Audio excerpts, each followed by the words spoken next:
அமெரிக்க அதிபரை தேர்ந்தெடுக்கும் தேர்தல் கடந்த நவம்பர் மாதம் நடைபெற்றது. குடியரசுக் கட்சி வேட்பாளர் டொனால்ட் ட்ரம்ப், ஜனநாயக கட்சி சார்பில் போட்டியிட்ட துணை அதிபர் கமலா ஹாரிஸ் இடையே போட்டி நடைபெற்றது. இதில் டொனால்ட் ட்ரம்ப் வெற்றி பெற்றார். புதிதாக தேர்வு செய்யப்பட்ட அதிபர் ஜனவரி 20ஆம் தேதி பதவியேற்பது வழக்கம். அதன்படி இன்று அமெரிக்காவின் 47வது அதிபராக டொனால்ட் ட்ரம்ப் வாஷிங்டனில் உள்ள நாடாளுமன்ற கட்டிடமான கேபிட்டல் அரங்கில் பதவியேற்கிறார். அமெரிக்க உச்சநீதிமன்ற தலைமை நீதிபதி ஜான் ராபர்ட்ஸ் அவருக்கு பதவி பிரமாணம் செய்து வைக்க உள்ளார்.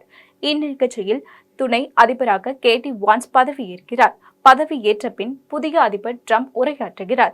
அடுத்த 4 ஆண்டுகளில் அவர் மேற்கொள்ள உள்ள திட்டங்களை அறிவிப்பார் என்று எதிர்பார்க்கப்படுகிறது. ட்ரம்ப் பதவியேற்பு நிகழ்ச்சியில் பொதுமக்கள் பங்கேற்க ஏற்கனவே 2,20,000 டிக்கெட்கள் வழங்கப்பட்டிருந்தது.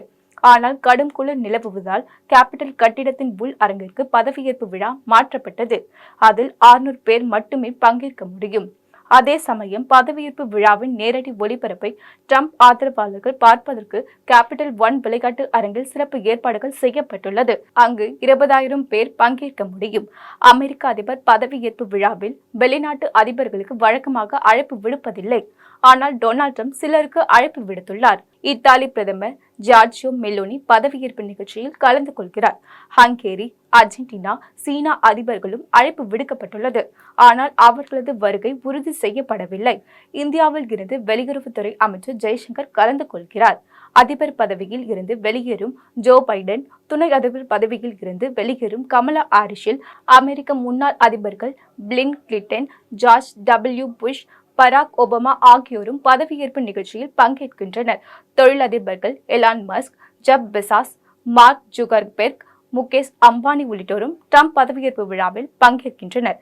இன்று அதிபராக பதவியேற்க உள்ள ட்ரம்ப் நிகழ்ச்சியில் ஒரு பகுதியாக நேற்று கேபிட்டல் ஒன் அரங்கில் தனது ஆதரவாளர்கள் மத்தியில் உரையாற்றினார். அப்போது பேசிய ட்ரம்ப், நமது நாட்டை சரியான பாதையில் கட்டமைக்க வேண்டும். நாளை சூரியன் மறையும் நேரத்தில் நமது எல்லைகளும் மீதான படையெடுப்பு நிறுத்தப்படும். நமது எல்லைகளை தொடர்ந்து பாதுகாப்போம். அனைத்து சட்டவிரோத எல்லை அத்துமீறல்களும் முற்றுப்புள்ளி வைப்பேன் என்று உறுதியளித்தார்.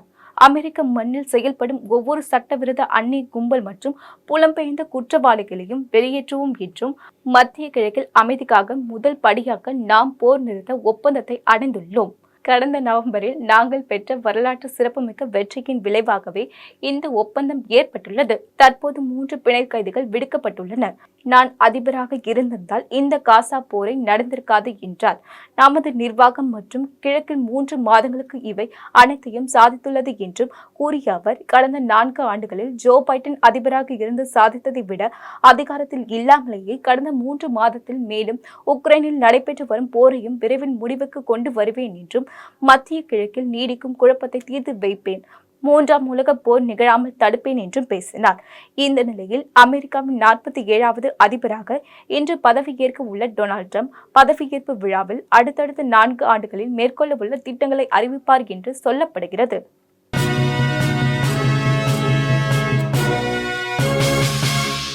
உடனுக்குடன் அப்டேட் தெரிந்து கொள்ள ஜெம் டிவி தமிழ் ஆப்பை இன்ஸ்டால் செய்யவும்.